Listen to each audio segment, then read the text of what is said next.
Fuck that! You can't shoot me in front of my baby, you fucking pig! He said he was sort of ready, but he doesn't care until, fuck you, stupid fucking pig! I'm on private property! I was on private property! Your ID! For what? For what? You have no rights! Bullshit! I took you bullshit! That was not true! I have my seatbelt on, you fucking lying shit! We just put up the full screen here, what he said last night. I fucking did on the ground! Stop! You have no right! You're on private property! It's making it worse. And then you have another 16 in 2 weeks, and then, as you know, we turn a billion in Vegas, and then after the turn a billion, It's not black.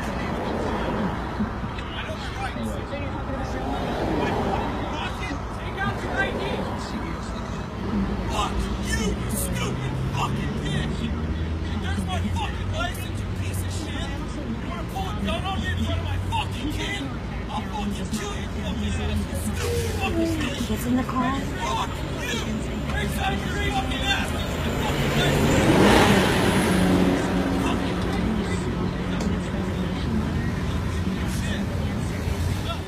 Our problem has been, as black people, we've always been concerned about white America, never about us. And what we've always thought is that white America equal the same interest as us. That is not true. We must now be concerned with us. Let me give you some examples. We always want to prove what good Americans we are. The very first man to die for the War of Independence in this country was a black man named Crispus Attucks. Crispus Attucks.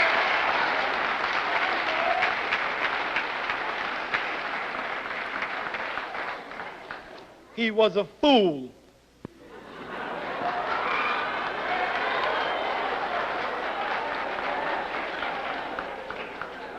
Because here he was dying for white folk freedom, and millions of his brothers were enslaved in the very country. Oh, but we wanted to prove what great Americans we were. We begged the white folk to let us fight in the War of Independence, and they said no. So we organized ourselves in bands of armies, training ourselves with our bare foot to prove to the white folk what great Americans we were. Please let us fight, white folk. And finally they came and inspected our troops and said, good niggers, you can fight. And they had us fighting the Indians. Like fools, we should have teamed up with the Indians and take care of you know who. Umbrella. She's up. Whole nother level of shit you can't even understand. What is good, my people?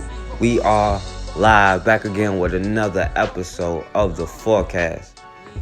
Now, what I don't understand is why have black people or melanated people all throughout history have been so docile, peaceful, loving, forgiving of the dominant society?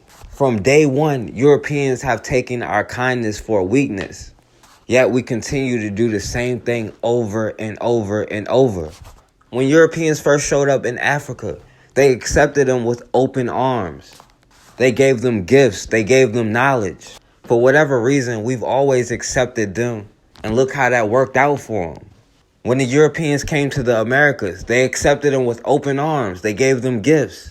And they used their kindness against them, committing genocide, enslaving the people. From day one, they have always taken advantage of our kindness. They've taken advantage of whatever warm spot we've had in our heart for them. From day one, we embraced them faster than we would embrace some tribes that look just like us.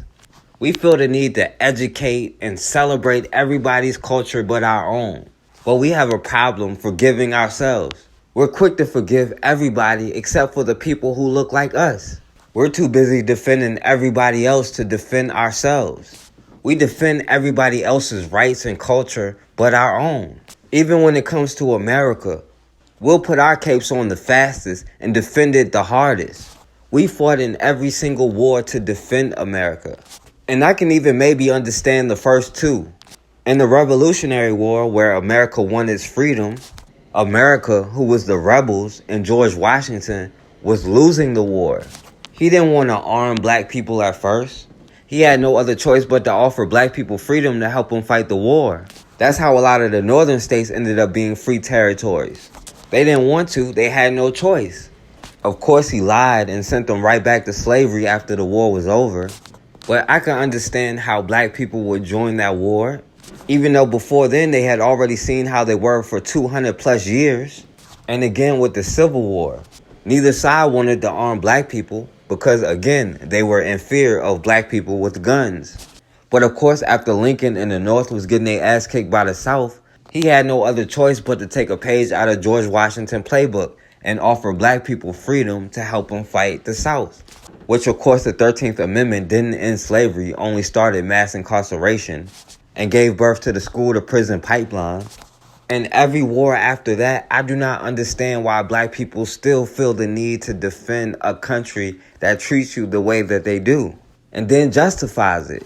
We fight to be included in a system designed to hurt us, while America fights to keep us out. But then in a time of need, America talks about unity. And then we constantly cape for America. We go above and beyond to protect and defend America. And then when America hurts us, we can't think to do anything but protest and march to defend ourselves. In Milwaukee, an unarmed brother, Jerry Smith Jr., was shot by the police. Now let's see how this unarmed brother ended up getting shot by police. He doesn't have a gun in his hand, but he was hiding behind an AC unit. I got him covered right here if you're going to jump up. Put your hands in the air! Do it now! Get your hands in the air! Do it now! Turn around! Turn around! Get down! Do not fucking move! Do not fucking move! Do not move! Do not fucking move! Stay down! I got him! You're good, you're good! Hey! Go, police, go! Help me! Help me! Hey! Come on! Help him! We ain't near ambulance. Subject. 3269. I have medical response down the road. Where's the gun? I'm terrified. The video itself shows that my son had his hands up when he was shot. A cell phone captured the standoff between LaTanya Hyde's son and Milwaukee police yesterday afternoon. And the gunfire that sent her son to the hospital. Police say they chased Jerry Smith Jr. because he fit the description of a man with a gun, though they haven't said if they found a weapon. His mom says officers won't let her see her son because he's in custody at the hospital. They've told her he was shot twice, once in the head. Jerry is fine. That's what they said. And my son is fine. That's not enough for a mother to sleep at night, you know what I'm saying? Hyde hasn't been able to talk to his doctors. I want to talk to the doctors today. They won't let me know anything that's going on with my son. My son is laying in that hospital room suffering, and he can't even have his mother there with him. MPD released this update, quote, "The person who was shot remains hospitalized and MPD continues to investigate." That worries Smith's mom, too, because Milwaukee police is investigating itself instead of an independent agency. It's not fair. And I want somebody to investigate these police officers that did this to my baby. It's not right. Now, MPD did not respond to questions about whether it would ask an independent agency to investigate about why Smith is in custody in the hospital, or if it's standard policy to keep doctors from speaking to family members who are in custody in a hospital setting. The hospital, for its part, says it would be up to MPD to facilitate that kind of communication. So according to the police, they were responding to a call about an armed man, and the brother Jerry Smith Jr. supposedly fit the description. Of course, we all seem to fit this vague description. But before the police got there, there was a fight. But this brother Jerry Smith Jr. was the one who got jumped, and somebody else had a knife. But when the police pulled up, they jumped out with their guns out, yelling for him to drop the gun. Of course, they had the wrong person. This brother didn't even have a gun, but he panicked and he ran. So they chased him up to the roof, and you can hear one cop say he doesn't have a gun. So they are aware. And as they approach him, he does comply. Because they always say just comply like a good Negro and nothing bad will happen. But as he starts to lay down on the ground, they shot him anyway. Officer Melvin Finkley fired one shot. And then the second officer, Adam Stahl, fired another shot because he said he thought it was this brother who was shooting. Originally, the police said he was reaching for a gun behind the AC unit. And he feared for his life, so he shot him, including one bullet grazing his head. Now on the video, you can see how far away from the AC unit he is. You can clearly see he's unarmed and complying. And then after they shoot him, they talking about don't move. Like getting shot not supposed to hurt us or something. And while he's laying there bleeding, screaming in pain, they cuff him and start asking him where's the guns. Of course, no guns were ever found because he didn't have any guns.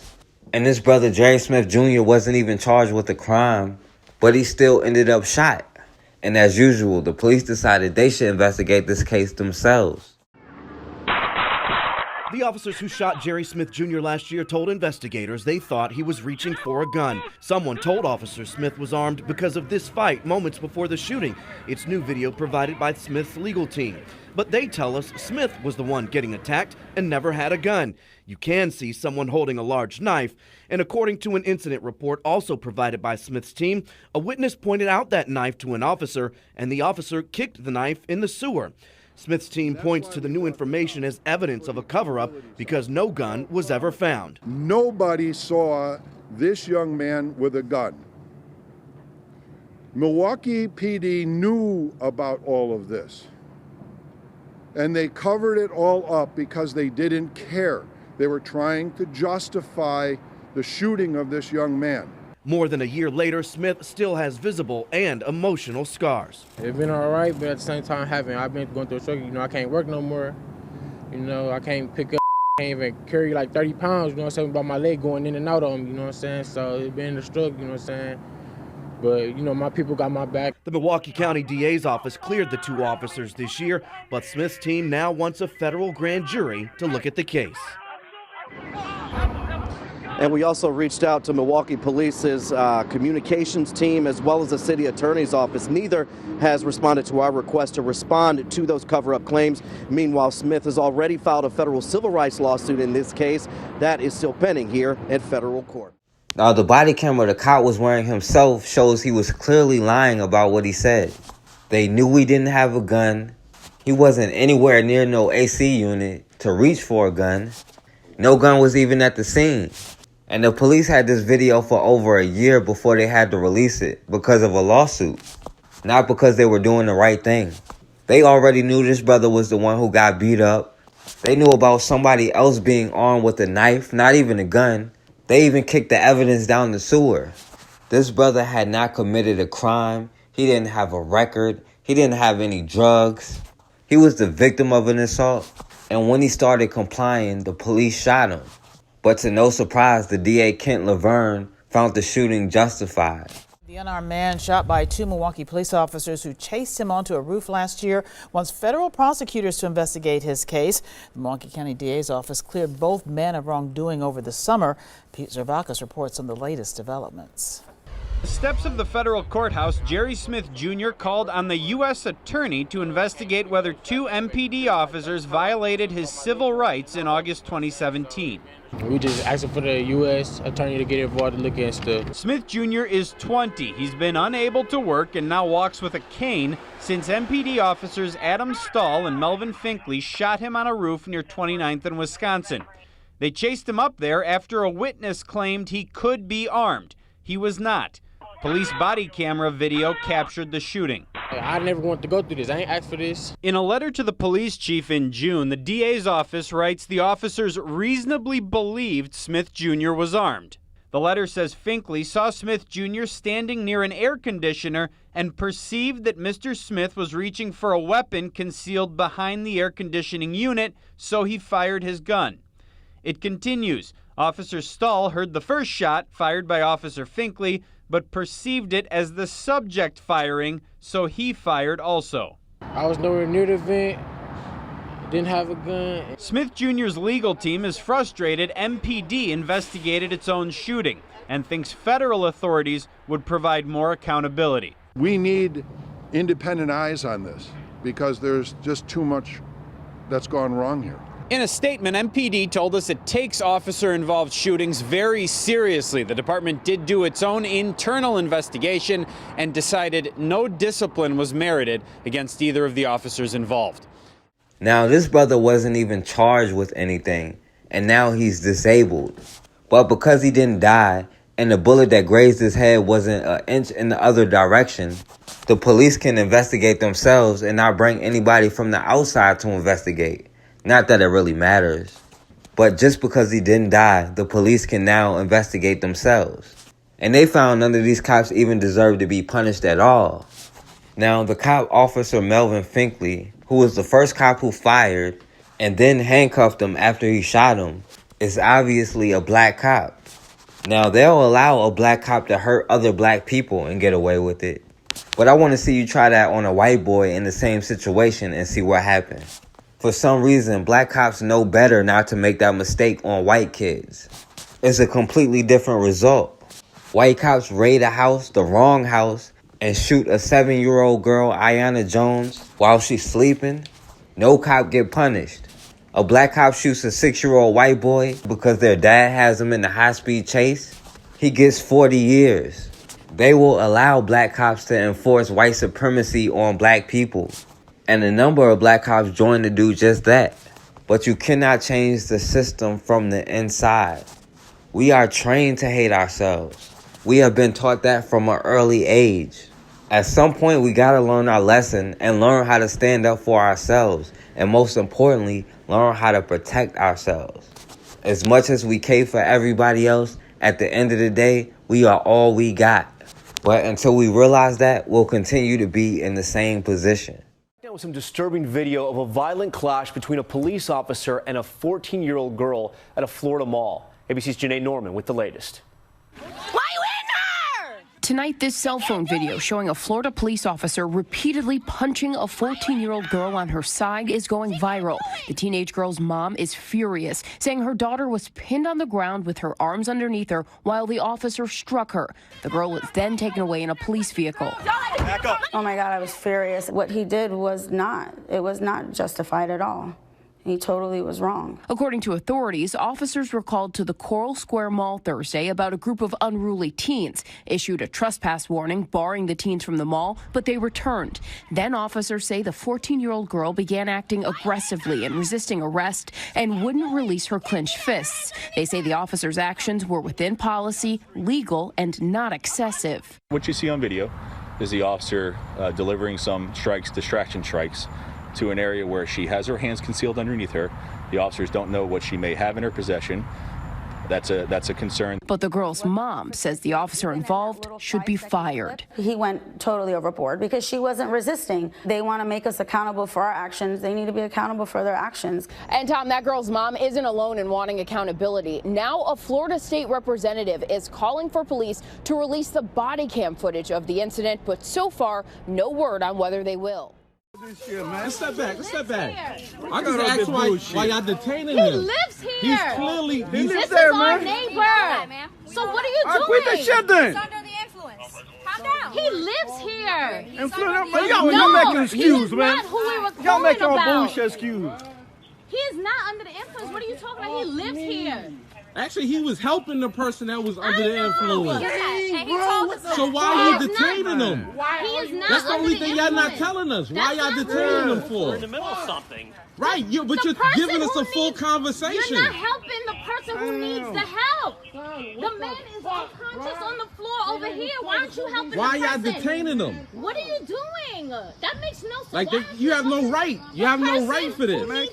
Is he under arrest? This man is unconscious. Is he under arrest? The man is he's unconscious on the floor. Is Why he aren't under you helping arrest? The person we call for you to help. Under arrest. For what? We call for you to help. Under arrest. For what? What is he under arrest for? What is he under arrest for, officer? Why aren't you helping the person? Right, what is he under arrest We'll for? talk to his father. We don't answer to you. Well, I'm a citizen. I pay actually. The man is unconscious. We pay for you. You understand that? If I'm the one Our that called taxes go for to the person you. that was unconscious. All right, so you can live like that. Why would you do and that? fuck with people like that. Oh my gosh! That's why he's in handcuffs. And then you're making assumptions. What is this? Just calm down. He's not resisting anything. He's not resisting. He didn't break any laws, man. He was actually helping the person that was unconscious out here. Bring another white person so you won't feel safe. Is that what you mean? Get on the Can we have your names and your badge numbers, officers? Can we have your names and your badge numbers? Put your hands behind your back! Put your hands behind your back! Ground,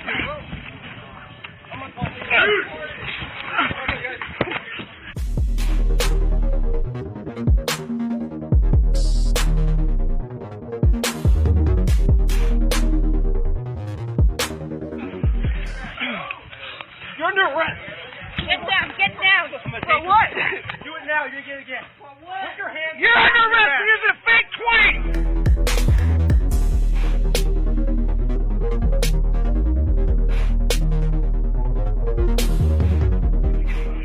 You got ID with you, partner? Yeah, I got ID. It's probably somewhere around here, but I need to see it. you can see it whenever. I don't care, bro. But I want to get ready. Put your hands behind your back. I'm showing you my ID. Coleman, I don't care about your ID right now. Put your hands behind your back. Yeah, for what? Hey. For what? My ID. Put your hands behind your back. Put your hands behind your back. Ground.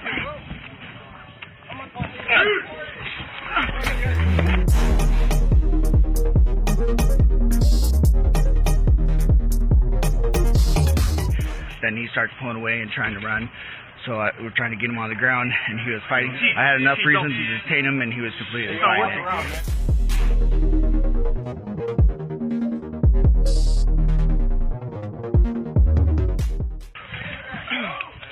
You're under arrest. Get down, get down. For what? For what? Put your hands behind your back. We then showed them pictures of a black man and a white man. What were some comments about the black man? He looks mean. FBI most wanted. He looks weird. He looks like he's a basketball player. So, tell me about this guy. Does he seem like a nice person?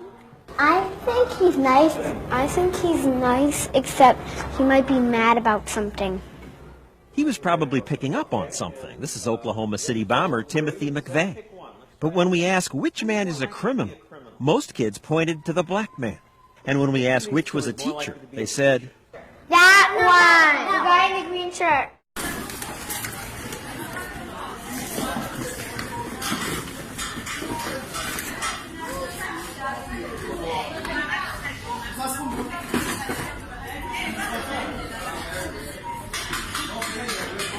Yeah.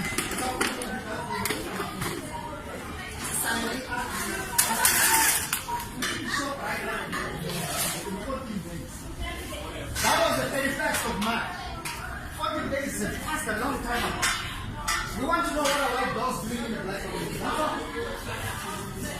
And if they're not going to answer every way to destroy the black dogs, we want them to call them up police. And if there was, You can always spend it. we want them to call police. We don't want no fucking white dog in the black community, and in this store in particular. Just not even to accept what we've received the communication. We'll respond. That day they call the head office. They said they will respond. They did it. And we have a signature here. So if you call police, it's full time. Signile, so as not police. Even if you call police, they must remove this filthy white dogs in this place. Or we'll call for the closing of this shop right as well. We'll call. In fact, we can petition the whole of Johannesburg to close this filthy dirty place. Disrespecting black folks. They even pay black people $2,500. What bullshit is that? Imagine.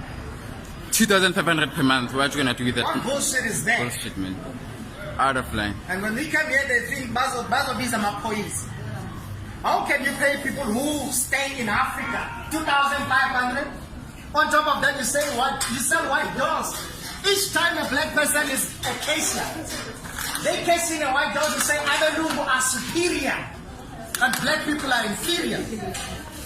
So white black people must accept that the only people who will be paid properly is people who look like this.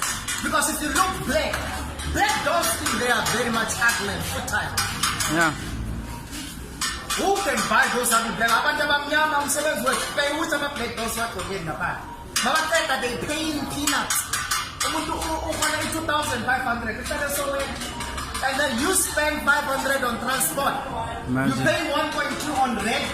You've got a baby who's going to crash and pay 400. So you're actually coming here for nothing. Yeah. Because you are trained from a young age to Trudomyama is nothing.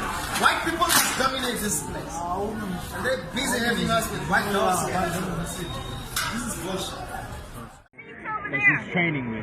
She's not going to get along. I'm just telling you that there's seats. Now we've told her for the last 5-10 minutes. There are seats over there. I'm telling you, there's seats over there. There are seats over there. You said that 27 times. And I've told you every 27 times, I didn't ask you for a seat, ma'am. I'm just telling you there's seats over there. Who asked you for a seat? You don't work here?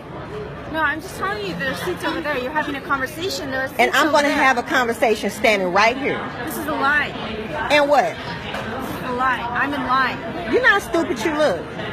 There are seats over It's there. people having conversations There are everywhere. seats over there. So you see me and him having a There are seats conversation. over there. I don't care, ma'am. I'm just telling you there's seats over Well, there. sit your ass in the seat, I'm in ma'am. line. This is the line. Well, mind your business. There are seats She's over in line, she's in line, he's in line. They're having a conversation, they're having a conversation, they're having a conversation. You're not stupid, you look. Find you something to There are do, seats ma'am. over there. Sit your ass in the seat then. I'm in line. I'm in line. Am I talking to you? I'm talking to him. Am I talking to you? I'm in line. Well, stand in line, ma'am. I am in line. Just in case. I put This my is the bag. line. This is the line. And am I in your way? I'm in line. Look at the line. Am I in your way? Am I in your way, ma'am? I'm just telling you that there are seats Am over I in there. your way? I'm telling you there are seats I over there. put my bags down on purpose. I'm telling you because that there are I seats over promise you, and I put that on you.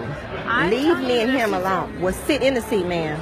There are seats over there. Well, sit in the seat, ma'am. There's seats over there. Sit in the There's a seat, ma'am. There. There's a seat there. There's a seat there. There's a seat there. It's amazing. There's a seat there. It's amazing how our conversation, out of everybody else that is in close Everybody else proximity is in here having a it's only conversation. bothering you. There are It's seats only- over there. It's only bothering There are seats over there. There are seats over there. There's See, she on there's his a white seat there. privilege, ma'am. There's You a don't seat work, there. but you don't work here, There's a ma'am. seat there. If she sits Well, here, sit what's the in 'em. difference? There's a seat there. Hold on. My question to you is, if she sits here, what does what change does this happen to the conversation? There's a seat there. There's a seat there. There. Well, why aren't you sitting in any of these I'm in seats? line. I already told you I'm in line. And I told you I'm standing here talking, waiting to get on the same plane you getting on. So what's your I'm just problem? telling you, this is the line, and I'm I'm not in your way. They're lined up. What does that have to do with you? This is What the line. what does that have to do with you? This is the line. I'm in line. This is the I already line. told you. This is the line. I'm not moving one damn step, and This I is the bet you line, can't and I'm move in this. line. And I bet you I'm can't just move this telling you, 200 there's a pounds. seat there. Move me, move me. Part this Red Sea, Moses. Part There's it. a seat there. Just There's a just seat there. just You continue. guys okay? Yes. No, actually, we had to move from gate 4 to gate 6. So, yeah. So I asked him, he's in the military. He's telling me about the Army because my daughter is thinking about going to military. She keeps screaming, we need to sit down. I'm 45. There's seats there. I didn't ask her anything, ma'am. Okay, calm down. There and there's a seat there. I'm in line. Okay, and they're going to be in line, and they can stay They're where not they in want line. to. This is the line. But I'm not in Okay, your but way. they're not in your way, and he hasn't started boarding yet. I just So told if you you could there's just a seat there. There's but a they seat don't have to there. sit down. They Let don't the have to employee I just take told care you of there's a it. seat She wants to there. argue with the There's a seat employee. there. Let her There's a argue seat with the there. employee. There's a seat there. Okay, I'm gonna wear her out up here. I put my bags down on purpose. Now, if she want to move these 205 pounds, she can move it. But I'm gonna stand right It's okay, here. Chief. Yeah, you can stand right. You can stand wherever you want. Thank it's okay. Yeah, we can. So it's okay. And you have your boarding position. You going on this next flight out? Yes, ma'am. Okay. We got you. There's a seat there. There's a seat there. See, There's now a you seat see what I'm there, talking about. There's a seat there. There's a seat there. There's a seat there. There's a seat there. But so, There's two yeah, seats I would in- suggest There's two seats either together getting there. into There's a seat there. physical There's a seat development there. program, some sort of actual exercise regimen, Uh-huh. or There's a seat there. playing There's a seat sports, there. because then it just becomes the mental stress of simply just having to deal with. There's so many seats. Well, why don't you sit in the seat? There's a seat there and there. I'm about to wear her out, nephew. I'm about to tear her a new asshole. That's why I dropped my bag. Because I'm going to wear her out. I'm going to wear her out.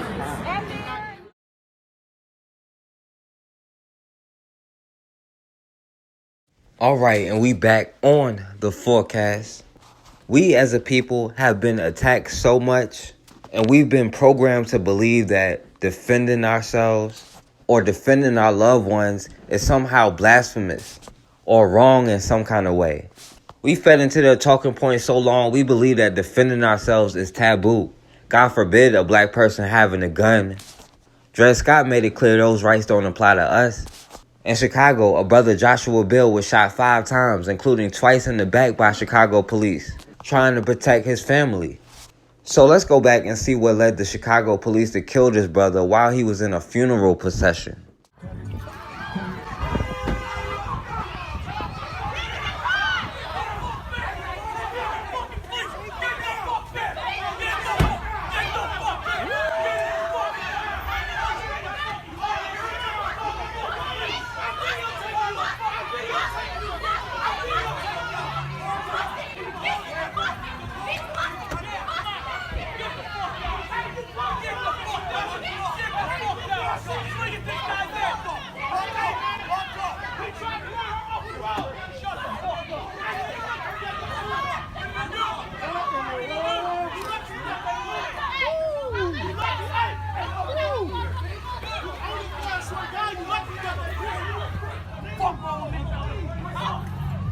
What the hell happened here?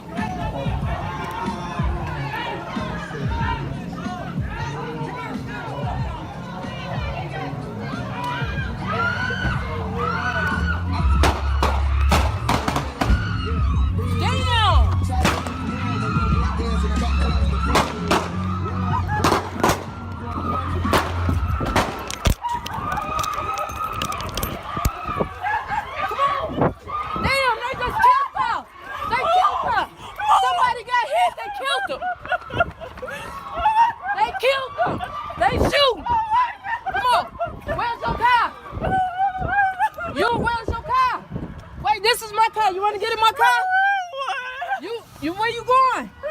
Back to the funeral. Hey, be calm. I gotta go. Oh my God. No, they killed them. They just shot our own people. Chicago's Independent Police Review Authority releases video of another deadly officer-involved shooting. This one focuses on a 25-year-old man, the off-duty cop who shot him, and why he says he did it.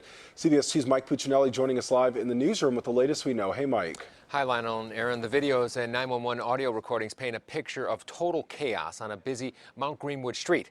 It happened during a funeral procession that led to an altercation that ended with a man shot dead in the street. The first 911 calls from Mount Greenwood that day was from an off-duty officer who claimed he'd been cut off on 111th Street. You need to send the police to 111th in Troy right now before someone gets shot. Then witnesses begin to flood the 911 center phone lines as tension builds. There's 20 people in the street. They were just beating the shit out of each other. Now that people are whipping out guns. There's a brawl outside, and there's a person that had the gun out here. I don't know if he's a cop or not. There is a total race thing going on. Someone pulled out a gun. Traffic is stopped. Then minutes later, the shooting starts. And the calls become panicked. And he's got a gun.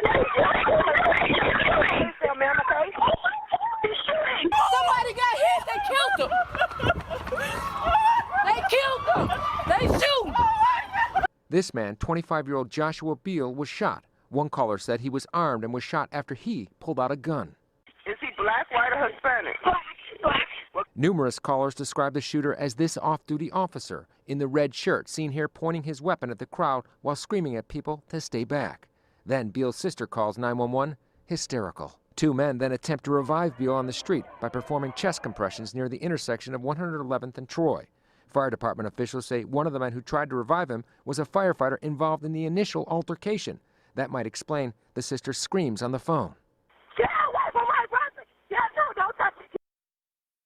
Now, between video and audio clips, the Independent Police Review Authority released well over 30 different pieces of evidence connected with the November 5th shooting. IPRA has yet to release its findings in the case.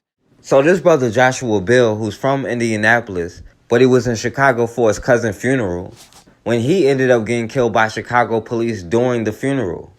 Now, the police have different accounts of what happened, and their stories kind of contradict and run together. According to the police, it started because a white off-duty firefighter, whose name they went out the way to protect, started yelling at a black woman involved in the funeral, telling her to get out of a fire lane. Now, the police and the news conveniently left out he was calling her all kind of bitches and niggas, but it was all over because she supposedly was parked in a fire lane.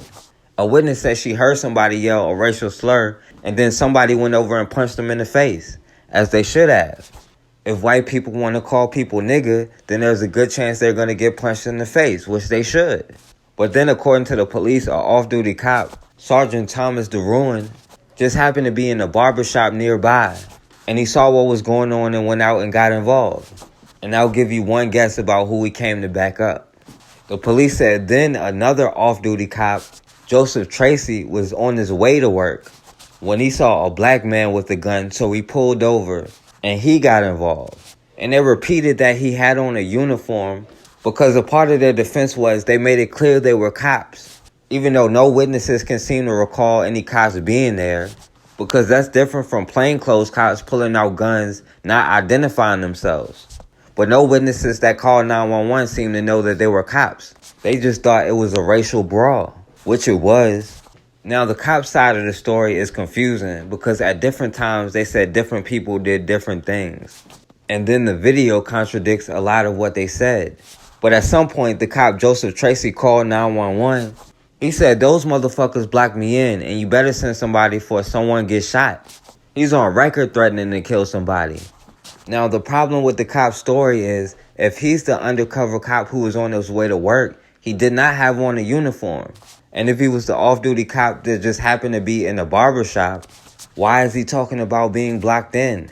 But on the video, you can see the officer Joseph Tracy waving the gun around at the crowd, telling them to back up, telling them to shut up. He don't care about their story. I never heard him say he was a cop, but they say he did. But this random white guy, after they got in an argument calling people niggas, is waving a gun at a family in the middle of a funeral. So this brother Joshua Beal, who happened to be licensed to carry and happened to have his legal gun on him, goes to get it to protect his family and to protect his sister, who these white people started it with in the first place. That's when the two off-duty cops opened fire 12 or 13 times into a crowd and hit this brother 5 times, including twice in the back. And again, the police story all over the place said he opened fire first, but it turns out he didn't even shoot at all.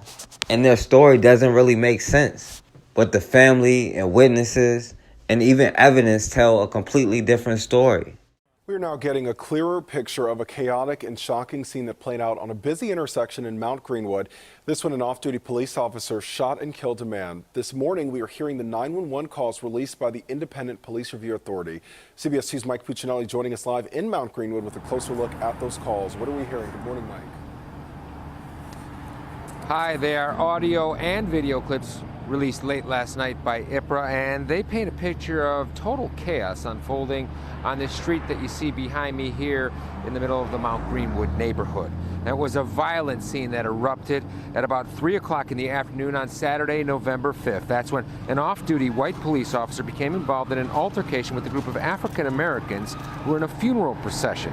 An off-duty officer called 911 saying his car was surrounded and that somebody was going to get shot. Minutes later, shots were fired, and Joshua Beal lay dying in the street. In this image, you can see the officer with his gun drawn. And in this one, you can see a person later identified as Beal with what looks like a gun. What's much clearer this morning is the pandemonium heard on the 911 calls. I am an off-duty police officer. I'm being attacked by about 12 in the car. I believe we have an active shooter, 3111 West 111th Street. Hurry, hurry, hurry. How many shots is he firing? I would say he's like 12. This is me, baby. Calm down. What's the address? Honey, left in Troy. Where's he at? Tell him to stop screaming. Where he get shot? Now, some of the callers described what they were seeing as a race fight, and in the weeks that followed, there were sometimes violent protests that broke along racial lines. Black Lives Matter protesters were met by Blue Lives Matter counter-protesters on several different occasions. Now, coming up in the next half hour, we're going to hear the actual shots that were fired on that fateful day late last year. Now, Joshua Beal family said it all started when the off-duty firefighter Ryan Kinsella, who used to be a cop himself, and him and Joshua Beal's sister got into an argument where she called her nigga and bitch and all of that. And somebody did go over and punch him in the face, as they should have. Now, according to the family, Joshua Beal's sister was cut off by the cop, and on the 911 call, he said they cut him off the road. And they happened to pull over in front of a fire station, and they said this cop, Joseph Tracy, pulled the gun on his sister. And that's when this brother went to go get his gun to protect his sister. He told the cops, "You're not the only one with a gun." And of course, in America, a black man with a gun gives a white man license to shoot and kill. And after they shot him, his brother tackled the cop and put him in a headlock, which they ended up charging him with aggravated assault on a police officer and disarming an officer, even though a lot of officers should be disarmed. All of these are felonies. Yet the cops who kill somebody over a road rage incident don't face any charges.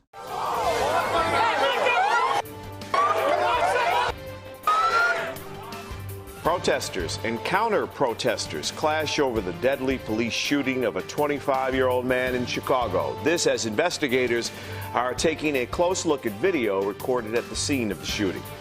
Good evening, I'm Jim Williams. And I'm Mai Martinez. Thank you for joining us. After the heated protest, Joshua Beal's family held a press conference to address the shooting. Nobody will ever have to sit there and witness their brother get killed by the same people who's supposed to protect us. So justice will never be served. Beal's family says they want justice for Joshua. The 25-year-old was shot and killed yesterday by an off-duty police officer. Today, dozens gathered to protest the shooting. But as CBS 2's Sandra Torres reports, they were met by hundreds of counter-protesters supporting Chicago police. Clashes broke out in the Mount Greenwood neighborhood between Blue Lives Matter Go back to the ghetto! and the Black Lives Matter movement. We got targets on our back. It all comes a day after an off-duty Chicago police officer shot and killed 25-year-old Joshua Beal in the same area. We should not have to endure this type of racism. We are in Mount Greenwood, and we just want the media and everyone to see the type of people that are coming out, the type of people that are coming yelling racial slurs. Organizers from Black Lives Matter called for the protest. We're standing up for our black brother, Joshua Beal. And as they showed up, dozens of Mount Greenwood residents gathered to protest that. Go back to Inglewood! This is why we're protesting. We're sick and tired of the false narrative that's being pushed down our throats. The incident that led to the death of Beal happened on Saturday around 3 p.m. A witness recorded this video of the incident. Images appeared to show a plainclothes officer pointing his gun in the street. It also appears to show a man pointing a gun towards the officers. The problem is everybody is making their assumptions based on the little stuff that they see, the picture, the video. No one knows what happened. In a statement, police said, "We received the same photograph today, and we are currently analyzing it to determine its authenticity and origin. While it appears to be the offender, we cannot say for certain until the analysis is complete." And while IPRA is investigating, tensions between both communities continue. Reporting from the Mount Greenwood neighborhood, Sandra Torres, CBS 2 News. The name of the officer involved in the shooting has not been released. The investigation is ongoing, but according to IPRA, evidence suggests multiple firearms were discharged at the scene. Now, of course, they had to demonize his brother who was just protecting his family. But it's both of these cops, Joseph Tracy and Thomas DeRuin, that have a history of misconduct and unnecessary force complaints. But neither of them have been disciplined one time. Even now, they're both still out on the streets patrolling. And the police only accepted the racist white people as witnesses, whose story backed up the police. One witness said he saw a lot of colored people on the street that day, and that black people are out of the norm for their neighborhood. And many people say he deserved what he got for pointing a gun at the cops, even though he was off duty in plain clothes and didn't make it clear he was a cop who was involved in a road rage incident, calling a black woman all kind of bitches and niggas. But how dare this black man stand up for his sister? That's why we have to stop being worried about proving anything to them. They believe that harming us is justifiable. If something happens to a black man, then he must have deserved it. This man did what he was supposed to do, and that was protect his sister, protect his family. They've created a whole system to protect themselves, but you're wrong for standing up for yourself. And we get so scared and say, well, you should have never pulled the gun, even though somebody pulled the gun on you. We start talking about turning the other cheek when it's somebody else. But when it's our own, we don't be as forgiving. We don't talk about turning the other cheek. We talk about dealing with them. But when it comes to the dominant society, all of a sudden we need to turn the other cheek. There is nothing wrong with protecting yourself. And as long as you don't protect yourself, they're going to continue doing the same things to you. At the end of the day, it will only stop when we stop it. I've come to the conclusion lately that I just had an idea, man. What? Just, all these fucking niggers, dude. They're all fucking annoying. And I think we should just fucking lynch them all, man.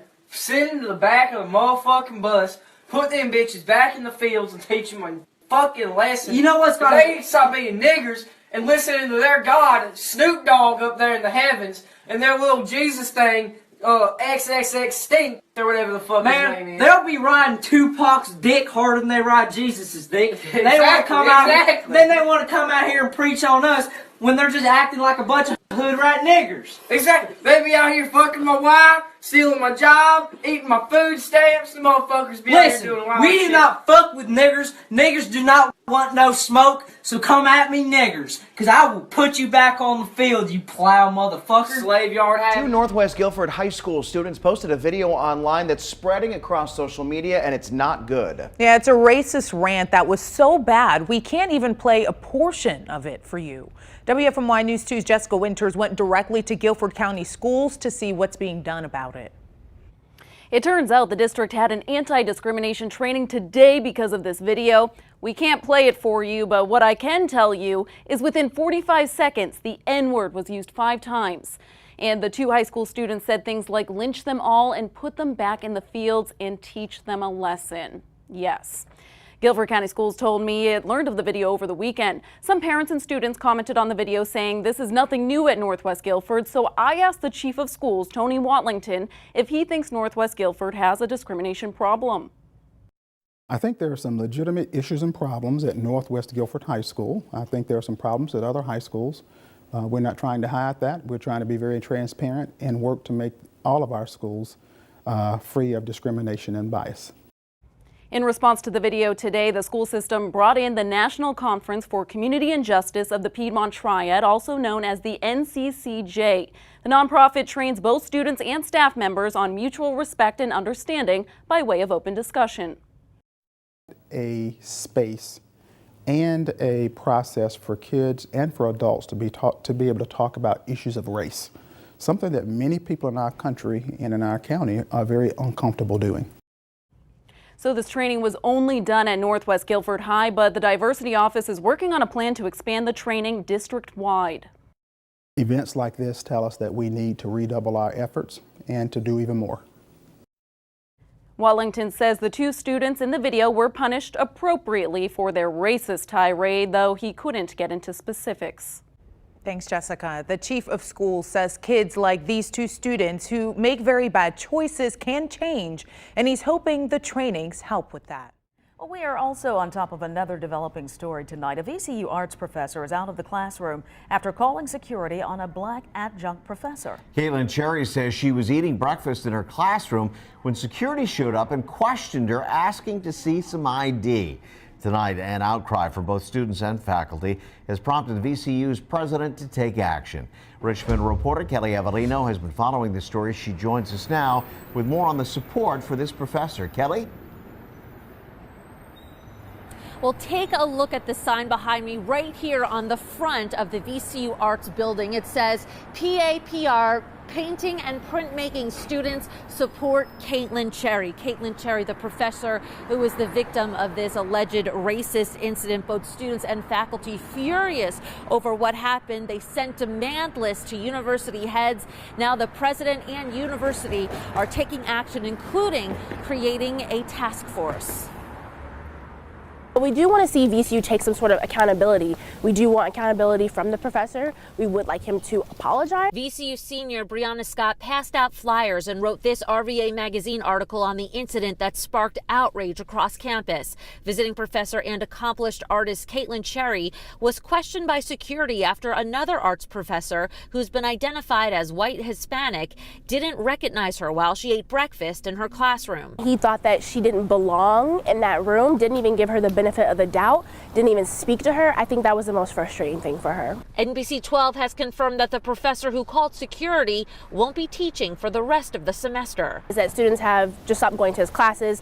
I know that his TAs quit. Cherry has since been hired full-time. One of her students, John Che, says he and his classmates have rallied to support her. The media reaction, of course, has been outrage. Both students and faculty sent demand lists to VCU heads calling for more inclusion and diversity. 2 meetings between arts students and the dean were also held.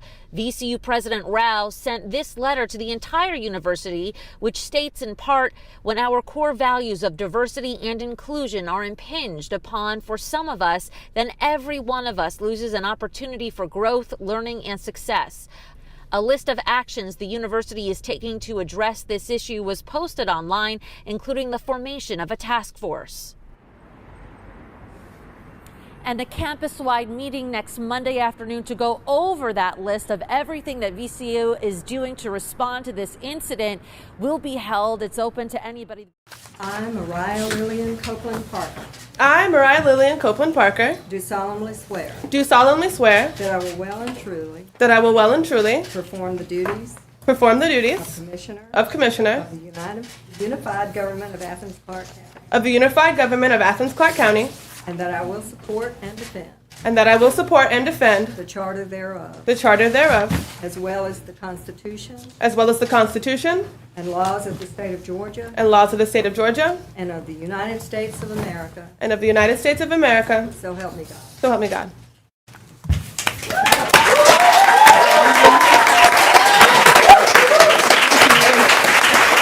We'll talk about an impressive resume. She's a rapper, a doctoral student, and tonight she's an Athens Clarke County Commissioner. Mariah Parker boasts an impressive resume, and now she's going viral for how she chose to be sworn into office this week. Now, you may have seen this picture in your Facebook newsfeed. It has been shared all over the place, showing Parker being sworn into office with her fist raised and her other hand resting on not the Bible, but instead the autobiography of Malcolm X, the famous human rights activist.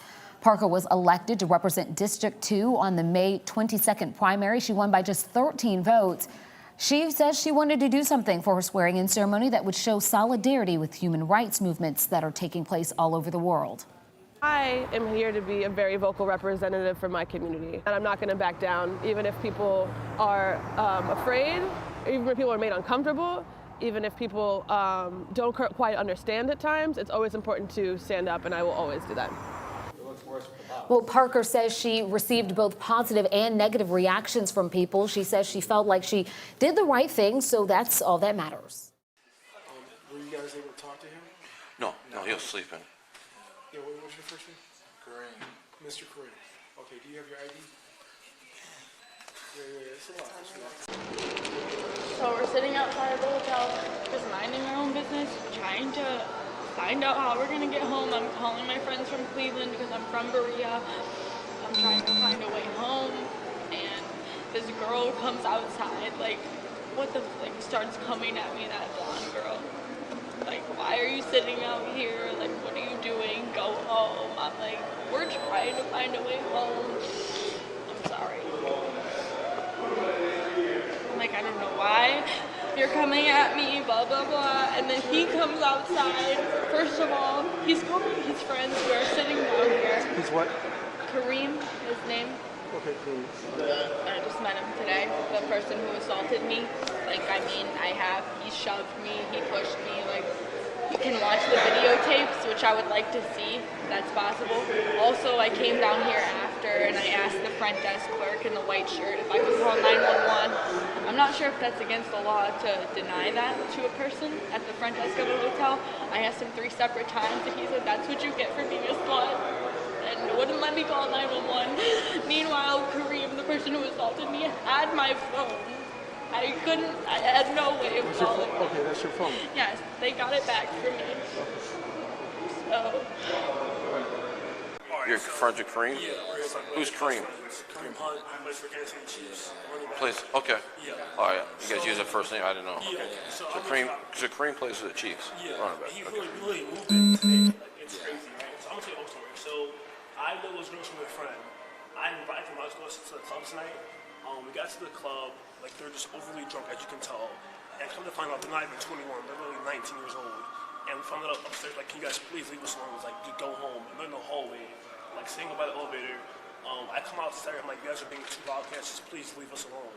And they're like, and then she started grabbing me in the back of my head, broke my necklace, like everything. Kareem's girlfriend came out, her name is Nikki. She came out, like, being very nice. She's like, hey girls, guys, please leave. You guys are being just obnoxious. You guys are just bothering us, guys, please leave. And then they started attacking her, and then like they didn't really attack her. They kind of like. So basically, they want to get into this party that you guys were at, or we're just really in our room trying to sleep. Just in your room sleeping. So there's no party, nothing. No party. So why were they trying to get in? Because like honestly, I guess they don't have any money. They can't get home. We really gave them money. Like, here's money for Uber. Just go home. Leave us alone, please. I came home. I gave them $20 for Uber home. And they're like so complaining. They're like, she's like crying. Like, why are you crying? There's no point for you to be crying right now. She started calling me the N-word, calling us niggers and shit like that. I'm like chill, there's no point for you doing right now. We just want to go to sleep, just leave us alone. And then she kind of started getting aggressive, hitting us, and started hitting Nikki. Nikki trying to break it up. Okay. I came in the hallway, trying to grab her. I didn't like grab her. I was like, yo, I tried to break it up. I got in the middle of the hallway with 2 girls.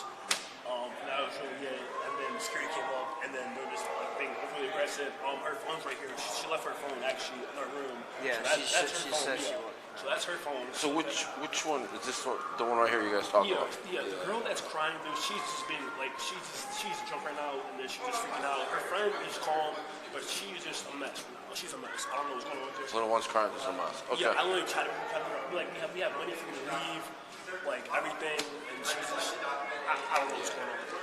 All right. So she doesn't stay in the room. She didn't even stay at the hotel first. No, she has. Okay, and you guys do stay here now? Yes, we live upstairs. Now, with that Instagram model under fire, accused of pretending to be black to get followers and endorsements. ABC's Lindsay Davis is here, and Lindsay, she's denying it, but critics, they're comparing these side-by-side photos. They are. Good morning to you, Michael. The so-called before and after photos are starkly different, but Emma Hallberg says it's simply because of the time of year that the pictures were taken. And while social media users are accusing her of adopting black culture when it was convenient, she says she never represented herself as anything other than a white Swedish model.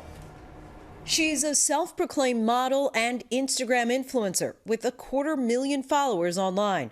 Hey guys, my name is Emma Hallberg. But this morning, Emma Hallberg, a white teenager, is being accused of pretending to be black to get more followers. A Twitter user posted these 2 photos of her online, one showing her with much lighter skin and straight hair. The internet went into a tizzy, accusing Hallberg of blackfishing, a term being used to describe someone who's pretending to be black. I haven't done anything to make myself look darker.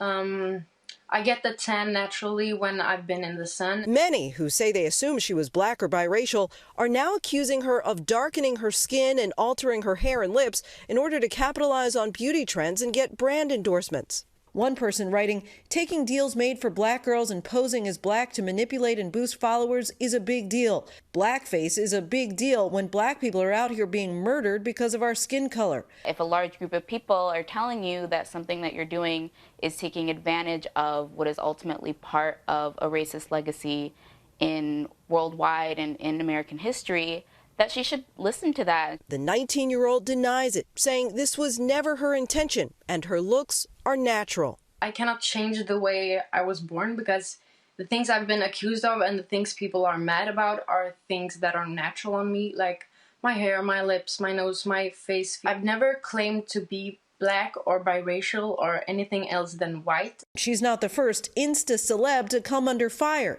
Last year, Jaden Gumbayan apologized for perpetuating a culture of appropriation after posting this photo of herself online, accused of wearing blackface after appearing visibly darker in photographs.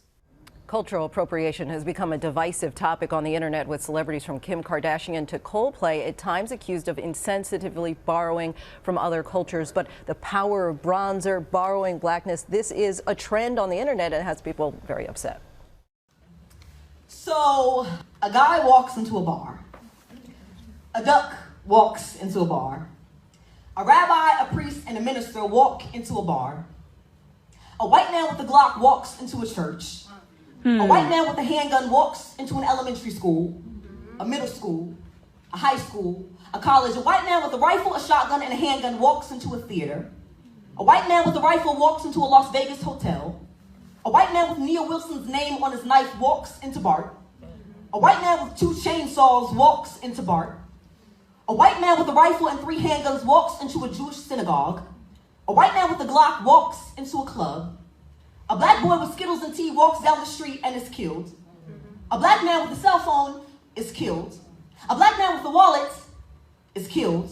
A black man with cigarettes is killed. A black man with a license to carry is pulled over and killed. A black man with a security badge is mistaken as a suspect and killed. All of these are jokes, but none of them are funny. A woman with a hijab looks like a terrorist. A man with a turban looks like a terrorist. A white man with khakis does not look like a terrorist. An immigrant is a threat to this country. Kaepernick's knee is a threat to this country. White men are not a threat to this country. America is on the other side of broken knock-knock jokes. Knock, knock. Who's there? Justice. Justice who? Knock, knock. Who's there?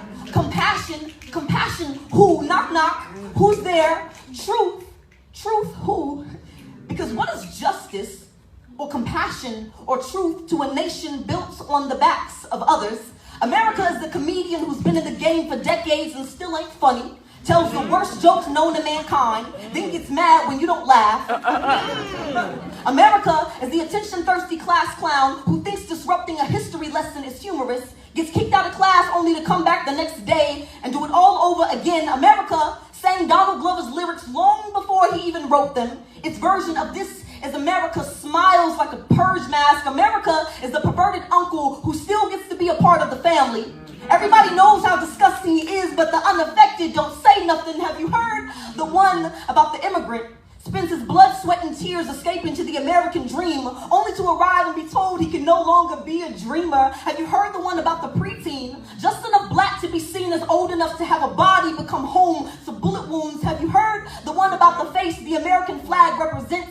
Commits mass murders, but with the exception of suicide, has just enough Macaulay Culkin to keep him alive at the scene of the crime. Have you heard the one about the patriots? Claims all lives matter, but only supports the thin blue line and not the lives they've taken. Have you heard the one about the nation? Turns its back on injustice, then gets offended when you don't sing their favorite song, like a child who hits all the other kids on the playground, then wonders why don't nobody want to play with him. A racist walks into the Oval Office, becomes president, and encourages his followers to come out of hiding. They agree on things like building walls to keep people out of land that they stole, as they wear red hats that suggest the time during Jim Crow or the Chinese Exclusion Act or any law that deemed non-whites as less than human made this nation great. All of these are jokes, but none of them are funny. Thank you.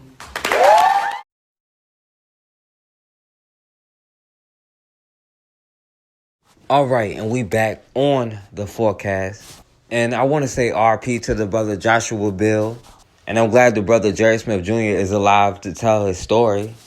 We have to stop being afraid of protecting ourselves. Building our own things have never been a problem. We've built successful communities. We've built schools. We just never learn how to protect ourselves. We look at it as if it's blasphemous, like defending yourself is taboo. But if we don't protect ourselves, then nobody else will. We want to embrace and accept everybody's culture but our own.